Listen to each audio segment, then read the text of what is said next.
Welcome to the Run Radio podcast. My name's Trina, and my guest today is Ginger King, CEO and president of Grace Kingdom Beauty. Welcome. Thank you. You've been in the industry for a long time, and you help people create cosmetic lines.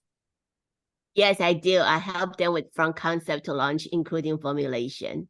That's very exciting. So, what made you want to do this? Did you just start off in the world with a passion for that industry, or did you start maybe in chemistry or stuff like in the labs first? I started in the lab first. Actually, originally, I wanted to become a makeup artist, but because being Asian, I was expected to, if I don't get a PhD, at least get a master's degree. So I majored in chemistry and become a chemist. Then I still make my way into cosmetics, become a cosmetic chemist. And being a chemist is great, but being a marketer is even better because being a marketer, you actually direct what the chemist will be making. And because I have both of the marketing background and as well as a chemistry background, it makes me a perfect candidate for helping other people to start their own beauty line. And just for full transparency, I also have my own brand. So I can also help people after I develop the brand for them. So, what was it about creating your own line that you wanted to make sure that you implemented? For me, I was drawn to seeing that you have vegan cosmetics. That is always important to me. What was important when you were creating your line for you? Uh, for anyone, actually, when you want to create your own line, you must have a why, your emotional why, and this is exactly why you are asking. The reason is, actually creating a brand is easy. However, it's how are you gonna nurture the brand is more important because it's determining your future success. So knowing your why is important, and the reason why I started my own brand for two reasons. First of all, because I've been helping other people to develop their brand, they always ask me, can I also help them after they launch the brand with me? Because having a baby is easy, but to help growing up the baby, so they can take on the world, it's harder. So I need to walk my talk. Secondly, my own brand is very special because it's inspired by my own mentor, Damon John of Shark Tank. There was one time I was with him at the meeting and he took out a lip balm and used in front of me. I was like, if there's something so close to him that's in his pocket on his lips, it has to be mine. And because Damon actually had a cancer scare before, and lip balm is so intimate, it's like it can be used for men or women or even kids. And that's the only beauty product that could be ingested. I mean, we're not talking about lipstick because usually kids and men, they don't use lipstick. So I wanted to create something that's 100, it's super natural and 100% vegan, and that's good for him. And because he's a speaker, so I kind of extended to the speakers community, and it's vegan. That's very exciting. What is some of the advice that you give people straight up when they come to you with a concept? Usually when people come to me, a lot of time they don't really have a concept per se. They usually say, oh, I want to make such and such product because I'm looking for a cosmetic chemist. However, I always like to start them off with the concept, just because without a concept, you cannot really build a brand. You're really only building a product. So during the concept development, what I would do with them is I will find out their emotional why, and I will find out their unique difference to help them with their brand DNA. This world actually has more beauty brands than we should have. So if you're going to be building another beauty brand, you better make sure it's meaningful. It's you have purpose for that.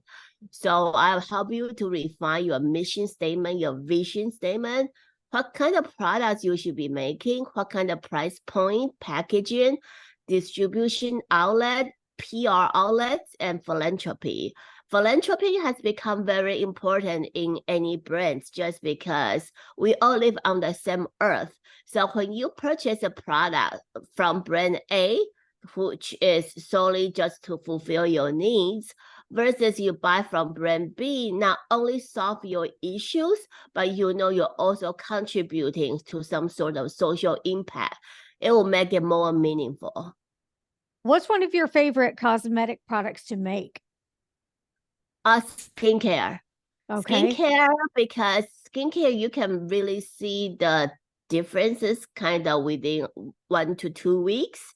And it's very fulfilling. Well, you can argue like color cosmetics can be even faster, right? Because that's why people wear makeup.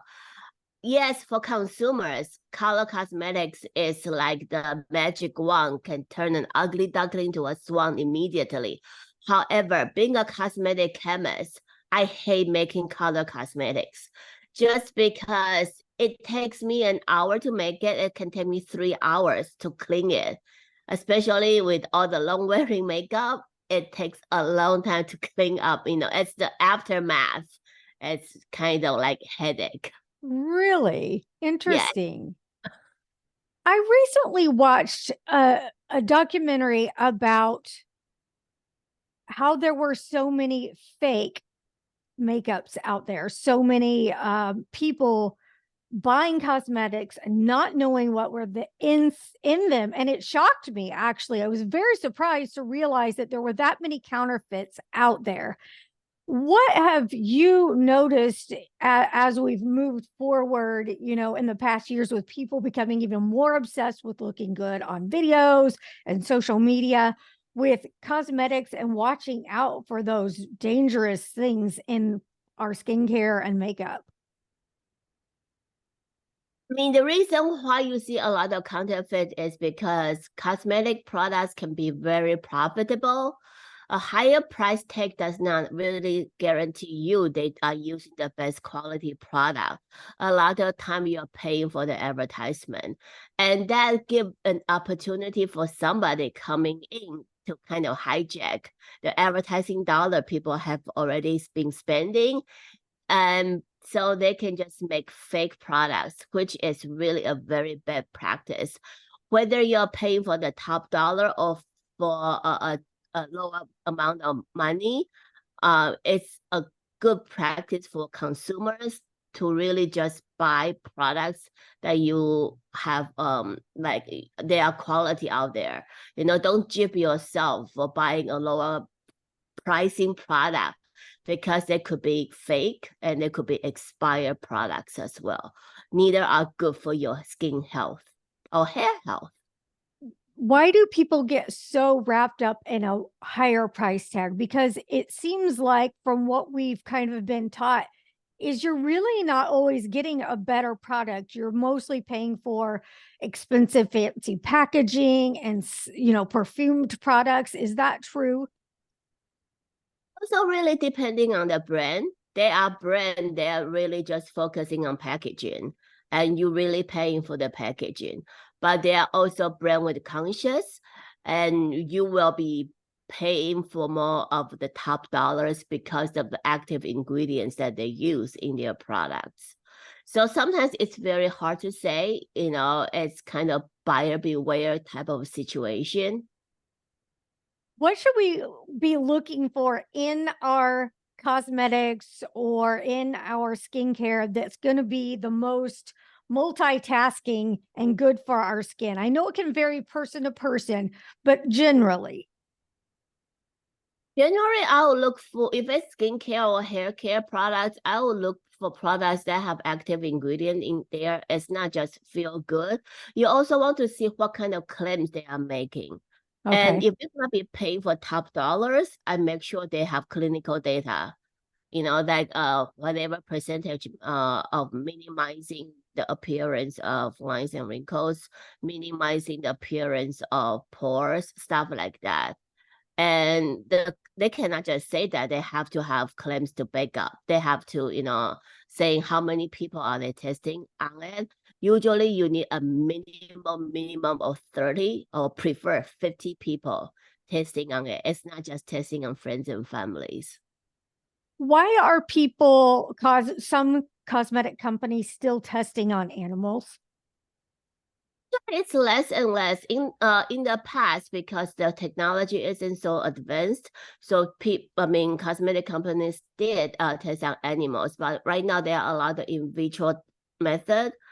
They don't test as much, with the exception of, well, actually in China they kind of stopped doing that too, or in Japan. In the past, in order to qualify as a quasi drug, which is the equivalent of our like over-the-counter OTC here, they require animal testing because it's actually not ethical to test on human, for anything. That's what, and animals, what they're really testing is white mouse or the back of the rabbit ear to test on acne. And everybody is shy away from testing from animals now for the recent few years. What about using animal byproducts in cosmetics? Are people finally pulling away from that too? Unfortunately, I still see a lot of animal byproducts, and which I personally don't use any of them. And the reason why people still use animal byproduct because they think it's byproduct. They think, they are turning a waste into something useful. So it all depending on your mentality, because it's like somebody's waste can be somebody else's treasure. And there are different clientele. I mean, for example, you can still see a lot of ingredients from sheep, like lanolin. Personally, I don't use lanolin just because lanolin long-term use, you can get contact dermatitis. But there are people who just like the feel of the lanolin, because lanolin give a very like unctuous feel, like it's sticky, but it's not sticky, and it's a good moisturizer. So it really depending on who are you targeting, and do they mind using animal byproducts, because animal byproduct isn't really hurting animals. So if someone has this idea and they've got their why and they reach out to you, what's the process like from there? Okay, they know their why. Actually, sometimes people may know their why. I kind of go a deep dive with them. I ask them their why 7 times, because a lot of times people is gonna say, okay, I'm gonna, the reason why I want to have my own brand because I want to leave a legacy. Now, leaving a legacy, depending on whether your family wants to inherit your legacy or not, right? What if they don't want? And also, I have people say, well, I want, because cosmetic is profitable, I want to make money. Now, if you win a lotto, are you still going to continue having your own beauty brand? So there are a lot of the why. If something else can replace what you're going to do, are you still continue to do it? The reason why you really need to go get down to this emotional why to the core is because having a beauty brand can look very glamorous on the surface, but there is really no overnight success. A lot of brands, even though they can be famous today, it can take them anywhere from 10 to 15 years before you see them. And this is the reason why you better have a very strong emotional why. So when you hit obstacles, you can still continue on going. So after your why, then I can help you to draft your mission statement, because you really need to have a mission. Why are you different? You need to have the mission and vision. Then we can talk about the products that you can make. And what differentiates my service from other so-called marketing agencies, because marketing agencies can do brand development for you. But marketing agencies, they are not cosmetic chemists. They do not have the access to all the technologies available. That's only privy to cosmetic chemists due to liability reasons. Because we never want to encourage people to do DIY, and you shouldn't if you are not a cosmetic chemist. Even if you are a scientist, you have a scientist background, you may not understand the regulatory landscape. You may not understand the percentage limitation of what can be used. You may not understand the stability requirement, the micro challenge requirement. Cosmetic science is not kitchen science, which a lot of people thought, you can do DIY. No, you cannot. It's just also just not safe and smart to do. on so Yeah, I many don't mind if levels. you do it for yourself, but not for Yeah, sale. not for distribution. Yeah. What's one of the main things that we should be watching out for or looking for when we are buying our shampoo, conditioner, and skincare and makeup? Well, you always buy from the stores that because all those buyers have already vetted out whether the brand is good or not. Buy from your national retailers, your Targets, the Walgreens, Sephora's, Ulta's, Credo, because going into a retailer store is actually hard. So they already did all the footwork for you. Now, if you're gonna be buying from the indie brand who you don't know, you kind of need to check out the whole website and kind of Google to have some sort of gut feel to see. Okay. And if the pricing is not ridiculous, there's nothing better than just buy it and try it. Now you're gonna be asking, how about sampling? Most of the indie brands, they don't have samples just because it's an extra expense. Yeah. You can get samples from the big retail stores. It's like when you go to Sephora, you can ask for small samples if you are not sure. And they also have return policies. So it depending on your budget, if you can just go ahead and buy it, why not? And also you can support indie brands, just to show a little bit support if it's not outrageous pricing that you may not trust. And let me put it this way: if the products have outrageous pricing, they would have the budget to support to give you a sample anyways. Yeah. Excellent point. Your skin looks gorgeous. What is one of your favorite products to use? Actually don't have a favorite product because I'm in this beauty business, so I'm constantly testing products and an award judge for many different magazines and many different beauty events. Like I just received like 75 pounds worth of products. Oh my There's goodness. over 124 products for me to evaluate. So I've been doing like 2 to 3 products, every day. And because I only have one face, one head of hair, so what I would do is I actually do a half face, half hair, so I can test multiple products at the same time. Oh my goodness. Does that ever get overwhelming or do you enjoy it? I enjoy it because I can get to see, what's trending, what's out there, what is everybody's doing. And I can actually draw inspiration on how to deliver a even better product. So I love what I do. Do you sometimes need more than one try to decide if you like it or not? Okay, so this is how I usually do it. Okay. I would try the product at least once, Yes. because it's part of my judging criteria. But I will put aside a stash that I will go back to it to try more. Because honestly, for hair care, it's not so different because hair is dead. There is a really, if you like the product, great, continue using it. But you probably won't see a continuous improvement over time because it's dead. Skin is different. Skin, you need to try to be fair. You need to try at least 2 to 4 weeks to get the full improvement. And this is what the most of the clinical studies also done. You see the brand who have clinical studies is usually done on a 28 days period of time. So in terms of the judging process, I don't have the 28 days to judge it, but the brand will supply me clinical data. And the clinical data has to be done on a third-party lab. So this is not the data from the brand. Actually, it's a data from a third-party independent lab. So I will be judging on my user experience and also to see if my user experience can kind of match into what they are claiming. And if it is the truth, then I know it's a good product. So yes, it's very like a first time experience, but also think about this.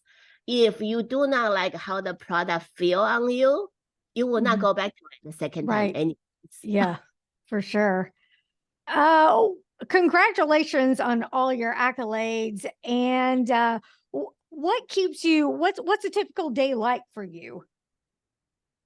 A typical day like for me is I do a lot of podcasting. Cool. Yes. And also do TV interviews, and also I do brand development for clients. I actually enjoy doing brand development because brand development is the foundation of the brand. When you want a product, honestly, any cosmetic chemist to make a product because that's what they do. Mhm. But how are you gonna differentiate you? It really comes down back to your brand development. You know, I give you that secret sauce. I give you the secret technology complex that fits your brand DNA. So I do a lot of brand development work. And I usually do my lab work on the weekends just My goodness. because yes, I work 24/7. Oh my gosh. I do it on weekends just because during weekends I have less distraction. It's so I can focus on lab work. So I usually do my lab work on weekends. But during the day, I do a lot of creativity work. How many clients do you take on at one time? I can only take up to 5 every quarter just Okay. because it's very time consuming. And do you ever feel like torn with ideas between different clients, or are they also individual that that's not an issue? Oh, that it's not an issue. They are, however, it's like now everybody want to do serum. Okay. Everybody want to do skin brightening. But I don't give everybody the same thing just Yeah. because it's first of all, it's not ethical. Second, remember I talk about the brand development. The reason why you Yes. want to have a brand is because you want to have a point of differentiation. How you want to do skin brightening from brand A will be very different from brand B. That give you a dermatologist, you have a different focus. If you are just a regular consumer that will be troubled by like hyperpigmentation, you know, or you have like scar tissue issues, and all the approaches are very, very different. So for each brand, each founder, I give them a very customized approach to target what they want to achieve. Did you ever get a chance to do makeup artistry on other people, or did you completely stick with I development? did. Well, when I was in my college, I actually moonlighted evenings and weekends at cosmetic counters doing makeup for people to fulfill my dream. And I actually haven't been doing that. And once in a while I freelance, you know, for doing makeup events, even though I don't really need the money, but I'm doing this for fun. Yeah. Just because it's like a touching customers and making them beautiful. It's a joy for me. I haven't been doing that after pandemic starts just because nobody want to touch anyone. No, no kidding. Has it been nice for you to see that skincare has gotten more personalized and there's been a wider range available for all the different skin tones and skin colors out there?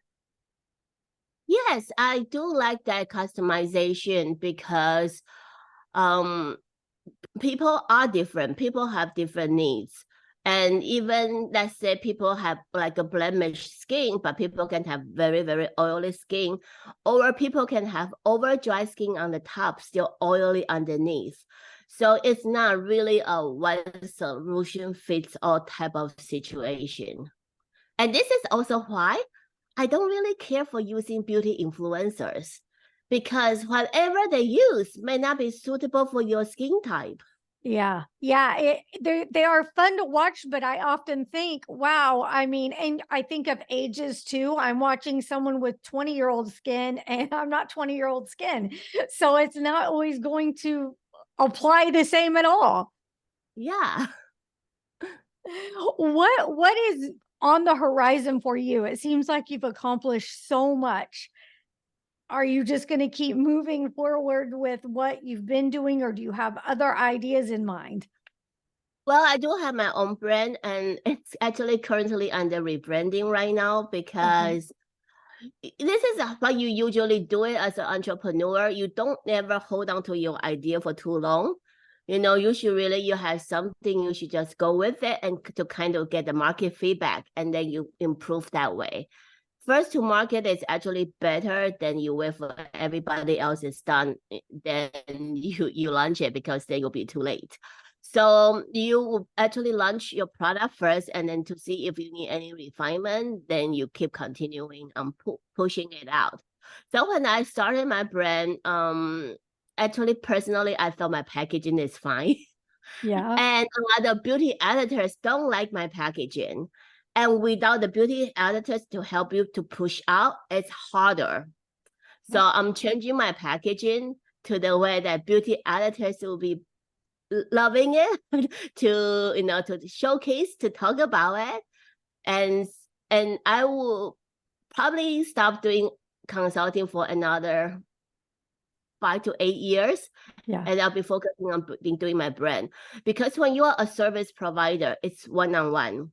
It's very hard to scale. But when you have a brand, you have a product line, you can make money when you sleep once you're established. Yeah. So, I would say focusing on my brand would be something that I'll be more paying attention once my rebranding is done. All right. That sounds exciting. I hope that you will come back when you've rebranded and talk about the launch of the new product. I'm very excited about it. Thank you for spending some time sharing about what you do. I think this is extremely exciting and interesting. And I do hope you come back. Thank you, Trina. Tell people where they can go to keep up with you. They can follow me on my Instagram, the Beauty Shark Ginger. And if they DM me, like saying podcast, PODCAST, I'll give them a little gift. I'll give them my top 10 tips on how to start your own beauty brand. So yeah, the Beauty Shark Ginger on Instagram. And just DM me, say podcast, and from Trina. Yeah. All right, you guys got that. Follow Ginger King, and keyword to DM her is podcast. Thank you so much. Be sure you're keeping along at runradio.net.